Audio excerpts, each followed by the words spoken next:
നിയമസഭാ സ്പീക്കർ അത് ഷംസീറായാലും നാം ആ പദവിയെ ബഹുമാനിക്കേണ്ടതുണ്ട്.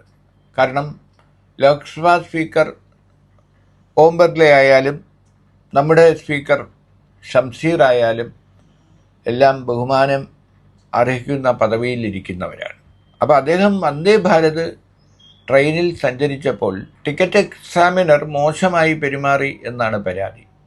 അദ്ദേഹം നൽകിയ പരാതിയുടെ അടിസ്ഥാനത്തിൽ ടിടിയെ ജോലിയിൽ നിന്ന് റെയിൽവേ മാറ്റി നിർത്തുകയും ചെയ്തു. റെയിൽവേ ഡിവിഷണൽ മാനേജർക്ക് സ്പീക്കർ നേരിട്ട് നൽകിയ പരാതിയുടെ അടിസ്ഥാനത്തിലാണ് റെയിൽവേ നടപടി സ്വീകരിച്ചത്. പക്ഷേ ആ നടപടിക്കെതിരെ റെയിൽവേയിലെ യൂണിയനുകൾ ശക്തമായി രംഗത്ത് വന്നു. ടിടിമാരുടെ യൂണിയനുകൾ ശക്തമായി രംഗത്ത് വന്നു.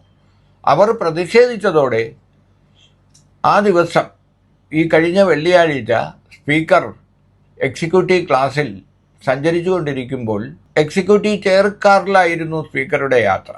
അതിൽ നിന്ന് സാധാരണ ക്ലാസ്സിൽ നിന്ന് ഒരാൾ അദ്ദേഹത്തിൻ്റെ അടുത്ത് വരികയും മണിക്കൂറുകളോളം സ്പീക്കറോടൊപ്പം ഇരിക്കുകയും ചെയ്തു.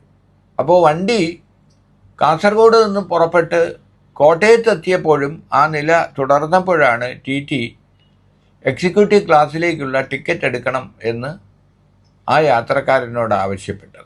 അപ്പം സുഹൃത്തായ യാത്രക്കാരനോട് ടി അങ്ങനെ ആവശ്യപ്പെട്ടത് മോശമായിപ്പോയി. അത് തന്നോടുള്ള ഒരു ബഹുമാനക്കുറവാണ് ടി കാണിച്ചതെന്നാണ് സ്പീക്കറുടെ കണ്ടെത്തൽ. അതിൻ്റെ അടിസ്ഥാനത്തിലാണ് അദ്ദേഹം പരാതി നൽകിയത്. ആലോചിച്ച് നോക്കൂ, നമ്മുടെ കേരള സംസ്ഥാനത്തിൻ്റെ ഒരു സ്പീക്കർ ഒരു പരാതി നൽകുമ്പോൾ അത് റെയിൽവേ ഗൗരവത്തോടെ എടുക്കണം. ടി അങ്ങനെ സ്പീക്കറെ അപമാനിച്ചെങ്കിൽ നടപടി അനിവാര്യമാണ്. പക്ഷേ യഥാർത്ഥത്തിൽ സംഭവിച്ചത് CCTV പരിശോധിച്ച് മനസ്സിലാക്കിയ ഡിവിഷണൽ റെയിൽവേ മാനേജർ ആ നടപടി റദ്ദാക്കുകയും ആ ടിയെ വീണ്ടും ജോലിയിൽ തുടരാൻ അനുവദിക്കുകയുമാണ് ചെയ്തിരിക്കുന്നത്. അപ്പോൾ അപമാനിതനായിരിക്കുന്നത് ആരാണ്? സ്പീക്കറാണോ? അതേ റെയിൽവേ ആണോ? അതേ താൽക്കാലികമായെങ്കിലും നടപടിക്ക് വിധേയനായ ടി ആണോ?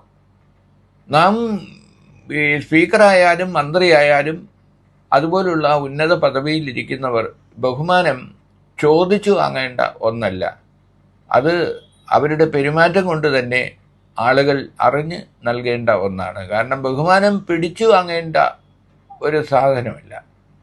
കാരണം ബഹുമാനിക്കപ്പെടേണ്ട വ്യക്തിത്വങ്ങളെ ആളുകൾ അറിഞ്ഞ് ബഹുമാനിക്കും. അങ്ങനെ ഒരു ബഹുമാനം നേടിയെടുക്കുകയാണ് നമ്മുടെ ബഹുമാനീയനായ സ്പീക്കർ ചെയ്യേണ്ടത്. അല്ലാതെ സാധാരണ ഒരു ജീവനക്കാരനെതിരെ അടിസ്ഥാനമില്ലാത്ത ഒരു പരാതി നൽകി അപഹാസ്യൻ ആവുന്നത് നമുക്ക് എല്ലാവർക്കും തന്നെ മോശമായ ഒരു കാര്യം.